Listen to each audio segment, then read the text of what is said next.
উপনিৰ্বাচনৰ কাৰণে প্ৰস্তুতি আমাৰ হৈ গৈছে। মই 60,000 এটা টাৰ্গেট লৈ পেলাই আমি কাম কৰি আছোঁ। আৰু যোৱাকালি মুখ্যমন্ত্ৰী ডাঙৰীয়াই ইতিমধ্যে কৈছে যে চিডলি সমষ্টিত UPPL, BJP আৰু AGPৰ যিটো এলায়েন্স ইয়াত কাম চলিব, ভালকৈ কাম কৰিবলৈ কাৰ্যকৰ্তাসকলক তেখেতে নিৰ্দেশ দিছে। মই মুখ্যমন্ত্ৰী ডাঙৰীয়াক ধন্যবাদ জনাইছোঁ। আৰু চিডলি সমষ্টিৰ যিটো উপনিৰ্বাচন, ইয়াত আমাৰ যিজন প্ৰাৰ্থী হ'ব সেই প্ৰাৰ্থীয়ে বহুত মাৰ্জিন লৈ জিকিব। আৰু আমাৰ অঞ্চলৰ সমস্যাবিলাক, বিভিন্ন সমস্যা, বিভিন্ন ইছ্যুবিলাক লৈ পেলাই তেখেতে অসমৰ বিধানসভাত উপস্থাপন কৰিব পাৰিব। আৰু সেই উদ্দেশ্য লৈ পেলাই আমি চিডলি বিধানসভা সমষ্টিত এজন ভাল বিধায়কক নিৰ্বাচিত কৰিবলৈ গৈ আছোঁ। মুখ্যমন্ত্ৰী আৰু এটা কথা কৈছে যে বিজেপি অকলে প্ৰতিদ্বন্দ্বিতা কৰিব, চাওক, নিজৰ নিজৰ দল আছে। UPPL এটা ইণ্ডিপেণ্ডেণ্ট দল হয়। আজি আমি এলায়েন্সত আছোঁ। BJP এটা ইণ্ডিপেণ্ডেণ্ট দল, সৰ্বভাৰতীয় দল। চ' নিজৰ নিজৰ দলৰ স্থিতি, নিজৰ নিজৰ দলৰ ষ্টেণ্ডটো চবেই ক'ব। আমি আমাৰ দলৰ ষ্টেণ্ডটো লৈ পেলাই কাম কৰি থাকিম। সময়েহে ক'ব। পষ্ট ইলেকশ্যন হয়, প্ৰি ইলেকশ্যন হয়, কি কয় পষ্ট ইলেকশ্যন এইবিলাক আণ্ডাৰষ্টেণ্ডিং হয়, প্ৰি ইলেকশ্যন হয় নহয়, এইটো সময়ে ক'ব। গতিকে আজি তাৰিখত BJPৰ ষ্টেণ্ডটো হয়তো এইটো হ'ব পাৰে, BJPৰ স্থিতিটো এইটো হ'ব পাৰে। সেইকাৰণে তেখেতসকলে কৈছে আমাৰ ষ্টেণ্ড, আমাৰ স্থিতিটো আমি লৈ কাম কৰি আছোঁ। কিবা প্ৰভাৱ পৰিব নেকি? চাওক, সকলো কথাৰে, সকলো কামৰে কিবা নহয় কিবা পজিটিভ নেগেটিভ প্ৰভাৱ থাকে। আজিৰ তাৰিখত মই ক'ব বিচৰা নাই ইয়াৰ কিমান পজিটিভ কিমান নেগেটিভ প্ৰভাৱ থাকিব। নিউটনৰ সূত্ৰ মতে প্ৰত্যেকটো কামৰে এটা পজিটিভ এটা কিবা এটা ৰিয়েকশ্যন হয় আৰু নেগেটিভ কিবা এটা ৰিয়েকশ্যন হয়। গতিকে মুখ্যমন্ত্ৰী ডাঙৰীয়াই কিবা এটা চিন্তা কৰি তেখেতে কথাটো কৈছে। এই কথাটো বিশ্লেষণ কৰাত অলপ সময় লাগিব। মই বিজ্ঞানৰ ছাত্ৰ আছিলোঁ, গতিকে অলপ বৈজ্ঞানিক অলপ চিন্তাৰে কামটো কৰিবলৈ ভাল পাওঁ। তো সেইকাৰণে মই কম কথাবিলাক, সময় আছে। কিন্তু ৰাজনীতিটো সেইটোৱে। আজি চবে, কংগ্ৰেছে ইলেকশ্যন খেলিছে, BPF-এ খেলিব, BJP-য়ে খেলিব, UPPL-এ খেলিব, চবেই খেলিব ইলেকশ্যন। গতিকে কাৰ পলিটিকেল ডিচিশ্যন, কাৰ পলিটিকেল পলিচি ষ্ট্ৰেটেজি কি হয়, এইটো নিজৰ নিজৰ দলৰ মানুহবিলাকে ক'ব, আমিও আমাৰটো ক'ম। আজি 9ম প্ৰতিষ্ঠা দিৱস আৰু এইটো আমি বেংথলত উদযাপন কৰিছোঁ কেন্দ্ৰীয়ভাৱে। আমাৰ প্ৰতিষ্ঠাপক সভাপতি UG ব্ৰহ্ম ডাঙৰীয়া, আমাৰ ডেপুটি চিফ গোবিন্দ বসুমতাৰী ডাঙৰীয়াকে আদি কৰি দলৰ সকলো নেতা কৰ্মীসকল ইয়াত উপস্থিত আছে আৰু তেখেতসকলে সকলো উপস্থিত থাকিব। মূল কথা হৈছে যে 2015 চনত UG ব্ৰহ্ম ডাঙৰীয়াৰ নেতৃত্বত UPPL দল দতমাত গঠন হৈছিলে। আৰু আপোনালোকে সকলোৱে জানে 2015 চনত সেই আগৰ সময়বিলাকত বড়োলেণ্ডত কি পৰিৱেশ আছিলে। আৰু সেই পৰিৱেশটো আলোচনা বিলোচনা কৰি যে ইয়াত এটা পৰিৱৰ্তন লাগে আৰু সেই পৰিৱৰ্তনটো ৰাজনৈতিক নেতৃত্বৰ ইচ্ছাৰ ওপৰত নিৰ্ভৰ কৰিব। আৰু সেই সময়ত যিহেতু এটা ৰাজনীতি দলে চৰকাৰ চলাই আছিলে আৰু চৰকাৰ আছিলে, চব আছিলে, কেন্দ্ৰ ৰাজ্য চৰকাৰ আছিলে, কাউন্সিলতো চৰকাৰ আছিলে, কিন্তু বিটিআৰ অঞ্চলত হত্যা, হিংসা, ভাবুকি, এটা কুশাসন, এটা কৰাপশ্যন, দুৰ্নীতি, এইবিলাক চব চলি আছিলে। আৰু এনেকুৱা এটা অস্বস্তিকৰ এটা পৰিৱেশ আছিলে। সকলো মানুহে নিৰাপত্তাহীনতা এটা অনুভৱ কৰিছিলে। কোনো কাৰো লগত মিল নাই, এটা জনগোষ্ঠী আনটো জনগোষ্ঠীক দেখিবলৈ নোৱাৰে, তেনেকুৱা এটা পৰিৱেশ চলি আছিলে। আৰু সেই সময়ত UG ব্ৰহ্ম ডাঙৰীয়া নেতৃত্বত UPPL দল গঠন হ'ল। আৰু যোৱা 9টা বছৰ সেই সমস্যাবিলাক দূৰ কৰিবৰ কাৰণে কণ্টিনিউলি কাম কৰি আছিলে। আৰু সেই কাম কৰাৰ বিনিময়ত আজি দেখিবলৈ পাইছে যে বড়োলেণ্ড অঞ্চলত সকলো দিশতে এটা পৰিৱৰ্তন আহিল। ইয়াত শান্তি প্ৰতিষ্ঠা হ'ল, ইয়াত সকলো জাতি জনগোষ্ঠী মিলি থাকিব পৰা এটা পৰিৱেশ আহিল। আৰু আজিৰ সময়ত কোনো ভয়কৈ থাকিব লগা নহয়। আমাৰ লোকেল মানুহে হওক বা বাহিৰৰ মানুহে আহক, বিটিআৰ অঞ্চলত আজি কোনো ভয়কৈ আহিব লগা নহয়, খুব ভালকৈ আহিব পাৰে। আৰু আমাৰ চৰকাৰ অহাৰ লগে লগে যি উদ্দেশ্য লৈ UG ব্ৰহ্ম ডাঙৰীয়াই দলটো গঠন কৰিছিলে যে ইয়াত গণতান্ত্ৰিক যিটো পৰিৱেশ সেইটো শক্তিশালী কৰিব লাগে, যাতে অগণতান্ত্ৰিক চিন্তাৰে কোনো আগবাঢ়িব নোৱাৰে। আগৰ নিৰ্বাচনবিলাকত অলপ ভাবুকি, ধন আৰু কেতিয়াবা বন্দুক বাৰুতো প্ৰচলন হোৱা দেখিবলৈ পাইছিলোঁ। কিন্তু পিছত আমাৰ সময়ত না এতিয়া কোনোবা ইলেকশ্যনত কোনোবা হত্যা হৈছে, না কোনোবা ভয় কৰিছে, ফ্ৰী এণ্ড ফেয়াৰ গোটেইকেইটা ইলেকশ্যনটো হৈছে। গতিকে আজি বাক স্বাধীনতা কথাও চবে পাইছে আগতে কথা ক'লে তাক ধৰি আনি শাস্তি দিয়া আছিলে আগৰ চৰকাৰবিলাকৰ সময়ত গতিকে আজি এইবিলাক যে পৰিৱেশ আহিছে এইটো এটা পলিটিকেল উইল এটা ৰাজনৈতিক ইচ্ছা আৰু সেই ইচ্ছাটো লৈ কাম কৰাৰ কাৰণে আমি সকলোকে স্পেচ দিছোঁ এতিয়া সকলো জাতি জনগোষ্ঠী একত্ৰিত হৈছে সকলো আগবাঢ়ি আহিছে পুনৰ আমাৰ মাজত মৰম স্নেহ বিশ্বাস ঘূৰি আহিছে এইবিলাক পৰিৱেশ কৰাৰ কাৰণে UPPL দলে মাত্ৰ যোৱা 9টা বছৰ সময় পাইছে কিন্তু 9টা বছৰত আমি বহুতখিনি কাম কৰিলোঁ আৰু চৰকাৰ গঠন কৰাৰ পিছত আমি পিছফালে চোৱা নাই অকল আগফালে চাই আছোঁ যাতে আমাৰ মাজত সমন্বয় পুনৰ ঘূৰি আনিব পাৰোঁ আৰু শিক্ষাটো ঠিক কৰিব পৰা যায় খেল ধেমালি সংস্কৃতি সব সকলো জাতি জনগোষ্ঠীৰ অলপ ভাল কৰিব পৰা যায় এই গোটেই ক্ষেত্ৰত আমি কাম কৰাটো আৰম্ভ কৰিছোঁ আজি বহুতে আমাক ক'ব বিচাৰে বিটিআৰ অঞ্চলত কাম হোৱা নাই আজি বিটিআৰটো এটা কাউন্সিল হয় তথাপিতো সেই কাউন্সিলত আমাৰ চৰকাৰ অহাৰ পিছত আমি মাল্টিপাৰ্পাছ বিভিন্ন উদ্দেশ্য লৈ পেলাই কাম কৰিছোঁ একফালেদি শান্তি প্ৰতিষ্ঠা কৰিব লাগিব একফালেদি সবকে নিৰাপত্তা প্ৰদান কৰিব লাগিব একফালেদি সকলো জাতি জনগোষ্ঠীৰ যিটো বিশ্বাসটো ঘূৰাই আনিব লাগিব আনফালেদি অস্ত্ৰ হিংসা এইবিলাক দূৰ কৰিব লাগিব আৰু ইয়াৰ ভিতৰতে শিক্ষা আৰু অৰ্থনীতিটো আগুৱাই ল'ব লাগিব আৰু আগুৱাই লৈ যাব লাগিলে কেন্দ্ৰীয় চৰকাৰৰ আঁচনি ৰাজ্য চৰকাৰৰ আঁচনি আৰু কাউন্সিলৰ আঁচনিবিলাক খুব ভালকৈ ইয়াতে কি হ'ল ভালকৈ ইমপ্লিমেণ্ট হ'ব লাগিব চ' এই কথাবিলাক লৈ পেলাই UPPL দলে কাম কৰি আছে আজি UPPL দলৰ সাংসদ আছে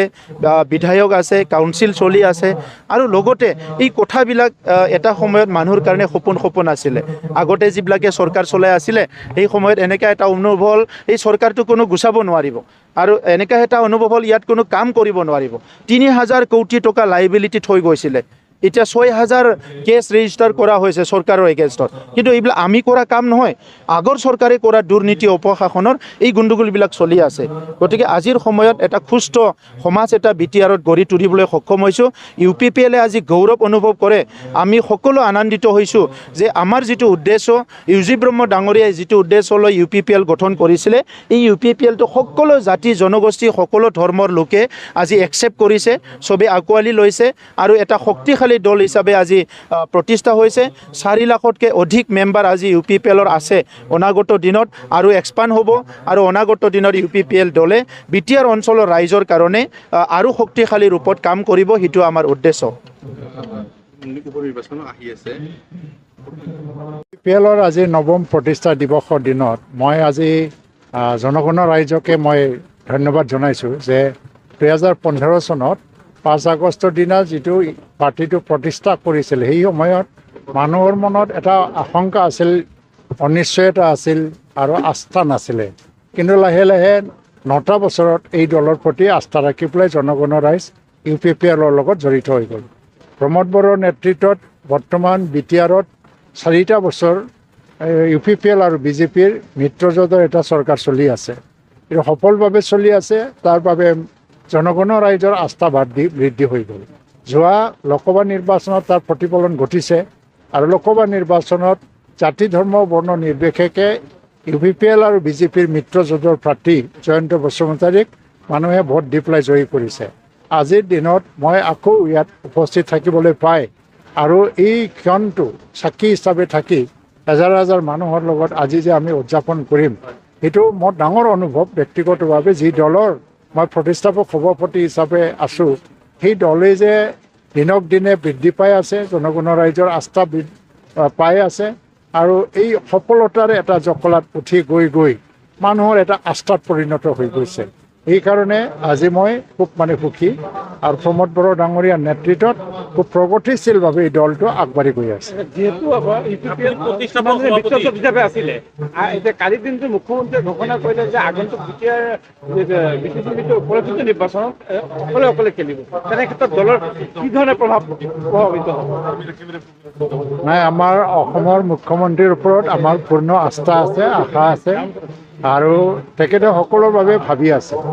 বৰ্তমানৰ ৰাজনৈতিক প্ৰেক্ষাপটত হয়তো মুখ্যমন্ত্ৰীয়ে যোৱাকালি যিটো কৈছে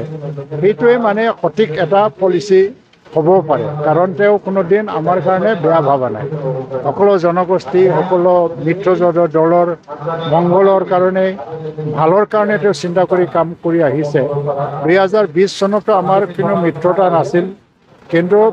নিৰ্বাচনৰ পিছত যদিও সংখ্যাগতভাৱে UPPLৰ খুব কম আছিল তথাপিও মিত্ৰতাটো কৰিব লাগে বুলি 2020 চনৰ পিছত মিত্ৰতা কৰি আজি 4 বছৰ ধৰি আমি চলাই আছোঁ 25 চনত মিত্ৰতা নহ'ব চব দলে অকলে খেলিব ইয়াৰ আঁৰতো হয়তোবা এটা ৰাজনৈতিক বহল এটা উদ্দেশ্য আছে আৰু আমি এইটো আদৰণীয়ে জনাইছোঁ সেইমতে আমি প্ৰস্তুতি চলাই আছোঁ কিন্তু 25 চন বহুত দিন আছে এতিয়াও 1 বছৰ পৰা আছে 25ত মানে ডিচেম্বৰত যদি নিৰ্বাচন হ'ব লাগে 1 বছৰৰ বেছি সময় আছে ইয়াত বহুতখিনি আলোচনা পৰ্যালোচনা হ'ব এইটো দলীয় সিদ্ধান্ত হিচাপে ক'লে এনে মানে সিদ্ধান্ত নোহোৱাকৈ এটা চিন্তা হিচাপে কোৱা হ'ল মই নাজানো কিন্তু UPPL বিজেপিৰ মাজত নিশ্চয় আলোচনা হ'ব আৰু এনেকুৱা হ'লেও আমাৰ চিন্তা কৰিব লগা নাই কাৰণ মুখ্যমন্ত্ৰী ডাঙৰীয়াই আজি আৰম্ভণিৰ পৰা যি সময়ৰ পৰা তেওঁ মুখ্যমন্ত্ৰী হৈছে তাত বড়ো চুক্তি ৰূপায়ণৰ কাৰণে দিনে ৰাতি কাম কৰি আহি আছে আমাৰ মংগলৰ কাৰণে কাম আমাৰ নিৰাপত্তা জনজাতি অজনজাতি সকলো নিৰাপত্তাৰ কাৰণে কাম কৰি আহি আছে আৰু BTRত উন্নয়নৰ যিটো এটা গতি এইটো তীব্ৰ গতিত লৈ গৈ আছে এনেকুৱা পৰিৱেশত আজি যদি আমি অকলেও যাব লাগে তেতিয়া নিজৰ UPPL বা বিজেপি চবে নিজৰ দলৰ মাঝি মজিয়াৰ পৰা ভাল পাৰফৰ্মেন্স দি পেলাই ভৱিষ্যতত যাতে আমি ভাল চৰকাৰ প্ৰদান কৰিব পাৰোঁ তাৰ কাৰণে কাম কৰিব বিজেপিৰ যদি মিত্ৰতা নাথাকে কিবা প্ৰভাৱ পৰিব নেকি 20ত যেনেকৈ প্ৰভাৱ পৰা নাছিল আৰু 20ৰ পিছত UPPLৰ অৱস্থা এতিয়া আৰু বেছি ভাল মানে আগতে 2020ত UPPLৰ অৱস্থা খুব ভাল নাছিলে তথাপিও আমি চৰকাৰ গঠন কৰিলোঁ 4 বছৰ চৰকাৰ গঠন কৰাৰ পিছত বিজেপিৰ অৱস্থা উন্নতি হৈছে বিজেপিৰো ভাল নাছিল এই সময়ত অকল BPFৰে ভাল অৱস্থা আছিল বিজেপিৰো উন্নতি হৈছে UPPLৰো উন্নতি হৈছে আৰু BPF দল মানে তেখেতসকলৰ সমৰ্থন হ্ৰাস হৈ গৈ আছে সেইকাৰণে আমাৰ কোনো বেয়া নহয় আজিৰ কাৰ্যসূচীত বিজেপিৰ কোনো নেতৃবৰ্গ আহিব নেকি মই নাজানো তেওঁলোকে আমাৰ দলীয় সাধাৰণ সম্পাদক তেওঁলোকে যোগাযোগ কৰি আছে মই এই সম্পৰ্কে কোনো খবৰ লোৱা নাই সফল হৈছোঁ বুলি আমি লৈছোঁ কিয়নো 2015ত সেই সময়ত মানে হাগ্ৰাম মহিলাৰীৰ শাসনত বিশেষকৈ BPF দলৰ শাসনত BTRত যি ধৰণে তেখেতসকলে শাসন কৰিছিল শাসনৰ সময়ত আমাৰ BTR ৰাইজ সেই সময়ত BTC আছিল BTC ৰাইজে ক্ষুণ্ণ হৈছিল তেতিয়া BTC ৰাইজে আমাৰ বৰ্তমানৰ নেতৃত্বসকলৰ লগত আলোচনা কৰি BTRত বিভিন্ন জনগোষ্ঠীয় সংগঠনসকলৰ লগত আলোচনা কৰি তেখেতসকলে ইয়াত এটা বিৰোধী ভূমিকা পালন কৰা এটা ৰাজনৈতিক দলৰ দৰকাৰ আছে বুলি তেখেতসকলে আমাক অনুৰোধ কৰাত আমি বিভিন্ন জাতি জনগোষ্ঠী সকলোৰে এটা কোঅৰ্ডিনেশ্যনৰ কাৰণে PCDR নামৰে এটা কোঅৰ্ডিনেশ্যন কমিটি নিচিনাই এটা আমি সংগঠনটো জন্ম কৰিছিলোঁ এই সংগঠনে আমি 2015ত BTC কাউন্সিল নিৰ্বাচনত আমি প্ৰাৰ্থিত্ব দিছিলোঁ প্ৰাৰ্থিত্বত আমাৰ পৰা 7জন সদস্যসকল MCসকল জিকি আহিছে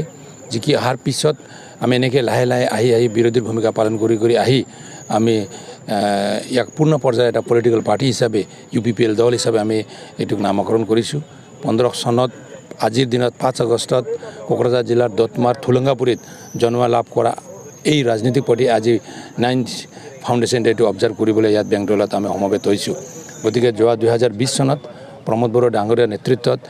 বিশেষকৈ ভাৰত চৰকাৰ অসম চৰকাৰৰ মাজত যে ত্ৰিপাক্ষিক চুক্তি BTR একৰ্ড হৈছে BTR একৰ্ড হোৱাৰ পিছত ইয়াত যি ধৰণৰ এটা পৰিৱেশটো ঘূৰি আহিছে শান্তিৰ পৰিৱেশ বিশেষকৈ যি ঘূৰি আহিছে ইয়াত আমাৰ BTRৰ সমূহ জনগোষ্ঠীয়ে ভাল পায় বিভিন্ন ধৰ্মাৱলম্বী মানুহে আঁকোৱালি লৈ প্ৰমোদ বড়োক সমৰ্থন দি আজি পলিটিকেল লিডাৰ হিচাপে আজি BTRৰ এজন চিফ হিচাপে তেখেতসকলে আশীৰ্বাদ দিছে এই গতিকে আজি প্ৰায় 4 বছৰ আমি অতিক্ৰম কৰিছোঁ কাউন্সিলতো তো গতিকে আজি BTRত তেখেতৰ নেতৃত্বত প্ৰমোদ বড়ো ডাঙৰীয়াৰ নেতৃত্বত যি আজি চৰকাৰ চলি আছে আৰু প্ৰমোদ বড়ো ডাঙৰীয়াৰ নেতৃত্বত BTR থকা 35 লক্ষ মানুহ আৰু জাতি জনগোষ্ঠীৰ মাজত যি এটা ভাতৃত্ব ভাৱৰ যি এটা সমন্বয়ৰ ভাৱৰ বা প্ৰেম যি এটা জাগি উঠিছে ইয়াত সকলোৱে মানে এইটো একচেপ্ট কৰিছে গতিকে আজি আমি ইয়াত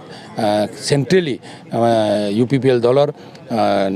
নৱম প্ৰতিষ্ঠা দিৱস আমি ইয়াত উদযাপন কৰিবলৈ সমবেত হৈছোঁ তো মই বিশেষকৈ আজিৰ এই দিনখন মোৰ দলৰ তৃণমূল পৰ্যায়ৰ পৰা কেন্দ্ৰীয় পৰ্যায়লৈকে থকা আমাৰ দলীয় কৰ্মকৰ্তাসকলক মই শুভেচ্ছা দিছোঁ তেখেতসকলে যি তেখেতসকলে যি ছেক্ৰিফাইচ কৰিছে এই দলৰ কাৰণে বিভিন্ন লেভেলত যি ধৰণৰ এটা সময়ত বিৰোধীৰ পৰা আৰম্ভ কৰি আজি ৰুলিঙৰ সময়তো যি ধৰণে তেখেতসকলে এই দলত আগুৱাই লৈ যোৱাৰ কাৰণে বিটিআৰত থকা সকলো জাতি জনগোষ্ঠীক সাঙুৰি এটা ভাল পৰিৱেশ গঢ়ি তোলাৰ কাৰণে যেনেকৈ আমাৰ দলীয় কৰ্মকৰ্তাসকলে দিনে নিশাই কাম কৰিছে তো তেখেতসকলক মই তাৰ বাবে ধন্যবাদ দিছোঁ কেন্দ্ৰীয় কমিটিৰ ফালৰ পৰা আৰু শুভেচ্ছা জ্ঞাপন কৰিছোঁ লগতে বিটিআৰৰ ৩৫ লক্ষ মানুহকো মই আজিৰ মানে UPPLৰ এই ফাউণ্ডেশ্যন দিনাখনক তেখেতসকলে ইমান দিনলৈকে আমাক যি ধৰণে সহায় সহযোগিতা আগবঢ়াইছে তাৰ কাৰণে মই শুভেচ্ছা জনাই আগন্তুক দিনতো বিটিআৰটো সুন্দৰ বনাবৰ কাৰণে বিটিআৰক আগুৱাই লৈ যোৱাৰ কাৰণে বিটিআৰক যি শান্তিটো এই শান্তিৰ বতৰাটো সদায় ৰাখিবৰ কাৰণে তেখেতসকলে নিশ্চয় আমাৰ লগত থাকি আমাৰ দলক মজবুত কৰিব বুলি মই আশা কৰি সকলোকে মই শুভেচ্ছা জনাই বিশেষকৈ আৰু মিডিয়া পাৰ্চনসকলক আপোনালোককো মই শুভেচ্ছা দিছোঁ আপোনালোকে যথেষ্ট মানে আমাক মানে ৰাইজৰ মাজত আমাৰ যি বাৰ্তাটো লৈ যাবৰ কাৰণে আপোনালোকে সহায় সহযোগ কৰিছে গতিকে আজিৰ এই ফাউণ্ডেশ্যন ডেনত আমি আজি একদিনীয়া যি ডে লং প্ৰগ্ৰামটো আয়োজন কৰিছোঁ আমাৰ বিটিআৰৰ প্ৰমুখ তেখেত বা দলৰ সভাপতি তেখেত প্ৰমোদ বড়ো ডাঙৰে ইয়াত উপস্থিত হ'বই আমাৰ দলৰ ফাউণ্ডাৰ প্ৰেছিডেণ্ট অসমৰ মাননীয় মন্ত্ৰী তেখেত UG ব্ৰহ্ম ডাঙৰে ইয়াত উপস্থিত হ'ব আৰু আমাৰ বিশেষকৈ আমাৰ এলায়েন্স পাৰ্টনাৰ অসম গণ পৰিষদৰ সভাপতি আৰু আমাৰ BJPৰ সভাপতি তেখেতক আমি নিমন্ত্ৰণ জনাইছোঁ নিশ্চয় অলপ পিছত তেখেতসকলে ইয়াত উপস্থিত হৈ আজিৰ যি মানে ফাউণ্ডেশ্যন ডেৰ প্ৰগ্ৰামটো এটা কালাৰফুল কৰিব বুলি মই আশা কৰিছোঁ আজি কি কাৰ্যসূচী থাকিব নাই আজি কাৰ্যসূচী একো নাই আমি এতিয়া ফ্লেগ হোষ্টিং কৰিম আমি শ্ৰদ্ধাঞ্জলি জ্ঞাপন কৰিম ইয়াৰ পিছত আমাৰ প্লেণ্টেশ্যনৰ বৃক্ষৰোপণৰ প্ৰগ্ৰাম আছে তাৰপিছত অ'পেন ছেশ্যন হ'ব অ'পেন ছেশ্যনৰ পিছত আমি দিনত অলপ খেল ধূলৰ আয়োজন কৰিছোঁ আৰু সন্ধিয়াত এটা কালচাৰেল সাংস্কৃতিক সন্ধিয়াৰ এটা আয়োজন কৰা হৈছে গতিকে ইমানেই প্ৰগ্ৰাম আছে আজি আমাৰ উদ্দেশ্যটো হ'ল মানে দলীয় কৰ্মকৰ্তা বিশেষ ডিছকাশ্যন কিবা এজেণ্ডা ল'ব পাৰে নেকি আজি নাই ডিছকাশ্যন তেনেকৈ একো নাই ডিছকাশ্যনৰ মিটিঙৰ তেনেকৈ একো নাই আমি জাষ্ট অ'পেন ছেশ্যন লৈছোঁ আমাৰ দলৰ নেতৃত্বসকলে অ'পেন ছেশ্যনত আমাৰ দলীয় কৰ্মকৰ্তাসকলৰ উদ্দেশ্যে বা আমাৰ ছাপৰ্টাৰসকলৰ উদ্দেশ্যে তেখেতসকলে আমাৰ যি বিশেষকৈ প্ৰমোদ বড়ো ডাঙৰীয়াই দলৰ সভাপতি মহোদয়ে আগন্তুক দিনত UPPL দলে কেনেকৈ আগবাঢ়ি যাব লাগিব আৰু UPPL দলৰ ভিজনটো আমাৰ বিটিআৰৰ জনগোষ্ঠীক লৈ কেনেকৈ আছে নিশ্চয় তেখেতসকলৰ ভাষণত ক'ব আৰু আমাৰ এলায়েন্স পাৰ্টনাৰৰ যিসকল নেতাসকল ইয়াত উপস্থিত আছে তেখেতসকলেও বিটিআৰক লৈ নিশ্চয় কিবা এটা ভাল মেছেজ ৰাইজক দিব বুলি মই আশা কৰিছোঁ 9 বছৰ যাত্ৰা হ'ল কিমানজন MLA আছে কিমানজন MCL আছে আৰু কিমানজন MP আছে আপোনালোকৰ দলত নাই ইয়াত আমি সফল হৈছোঁ বুলি মই প্ৰথমে কৈছোঁ 2020 চনত একৰ্ড হোৱাৰ পিছত প্ৰমোদ বড়ো ডাঙৰীয়া BTCৰ চিফ হোৱাৰ পিছত আপুনি দেখিছে চৰকাৰত আমি আছোঁ BJP UPPL মিলি আজি কাউন্সিলটো গঠন কৰিছে দেশৰ প্ৰধানমন্ত্ৰী দেশৰ গৃহমন্ত্ৰী আৰু অসমৰ মুখ্যমন্ত্ৰী মহোদয়ৰ এটা ভাল গাইডেন্সত আমি আগুৱাই আছোঁ আৰু আমি আশা কৰোঁ আগন্তুক দিনতো তেখেতসকলে আমাক ভাল সহায় সহযোগটো কৰিব কিয়নো আমি এটা সৰু এটা ক্ষেত্ৰ লৈ বিটিআৰটো লৈ আমি কাম কৰি আছোঁ যদিও মানে এটা নেশ্যনেল পৰ্যায়ত বা এটা ষ্টেট পৰ্যায়ত কাম কৰিব পৰা এটা মানে ষ্ট্ৰং এটা পলিটিকেল পাৰ্টি হিচাপে আজি BJP যি ধৰণে দেশত কাম কৰি আছে নিশ্চয় আমাৰ দলকো তেখেতসকলে সমৰ্থন দি আছে আৰু আগন্তুক দিনত সমৰ্থন দি যাব আজি আমাৰ দলৰ পৰা আমাৰ এই এৰিয়াক আগুৱাই লৈ যোৱাৰ কাৰণে আপুনি জানে আমাৰ ৰাজ্যসভাত আমাৰ ৱৰ্কিং প্ৰেছিডেণ্ট ডাঙৰীয়া আছে আৰু আমি অলপ আগতে যি নিৰ্বাচন হৈ গ'ল লোকসভাত দেশৰ প্ৰধানমন্ত্ৰী নৰেন্দ্ৰ মোদী ডাঙৰীয়াই আজি দেশক লিডিং কৰি আছে তো তেখেতক সহায় সহযোগ কৰাৰ বাবে আমি ইয়াৰ পৰা আমাৰ UPPLৰ প্ৰাৰ্থী 10 বছৰ ইয়াৰ পৰা কোনো ৰুলিং পাৰ্টিৰ কোনো সাংসদ নাছিল এইবুলি আমি আমাৰ এই চিডলি সমষ্টিৰে বিধায়ক তেখেত জয়ন্ত বসুমতাৰী ডাঙৰীয়াক সাংসদ হিচাপে আমি দিল্লীলৈ প্ৰেৰণ কৰিছোঁ দুজন আমাৰ MP আছে আমাৰ MLA আছে আমাৰ মন্ত্ৰী আছে আমাৰ কাউন্সিলত মেম্বাৰসকল আছে যথেষ্ট কম সময়ৰ দিনৰ ভিতৰত UPPL যে এই পৰ্যায়লৈ আহিছে এইটো মানে এনে ফল সচৰাচৰি বেলেগ পলিটিকেল পাৰ্টিয়ে পোৱা নাই আমাৰ ৰাইজে আমাক আশীৰ্বাদ দিছে আমাক ছাপোৰ্ট দিছে আগন্তুক দিনলৈকে আমাৰ দলে আৰু দীৰ্ঘম্যাদী এটা পলিচিবিলাকে হাতত লৈছে এই পলিচিৰ ওপৰত ভিত্তি কৰি